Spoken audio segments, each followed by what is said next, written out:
ఈ 7 సంవత్సరములు యుద్ధము చేసి ఈ యుద్ధములు ఏమైపోయాడు? ఓడిపోయాడు.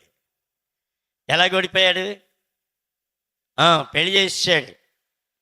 మరి పెళ్ళి ఎలాగ చేశాడో తెలియదు, ఎవరిని కూర్చోబెట్టాడో తెలియదు, రాగేళ్ళని కూర్చోబెట్టాడేమో తెలియదు. కానీ గదిలో పంపించేటప్పుడు మాత్రం లేయని పంపించాడు. ఆ రాత్రి అంతా చూసుకోవాలి, మరి మాట కూడా గుర్తుపట్టలేదేమో అబ్బాయి. ఆ ప్రేమ అలాగ ఉంటుంది. చాలామందికి ఏంటి ప్రేమ చచ్చిపోతారు. నీ కొరకు నేను చస్తా, నీ కొరకు నా ప్రాణం పెడతా, ఎట్రా చూద్దాం అనాలి. ఎంత బుద్ధిహీనులో చూడండి.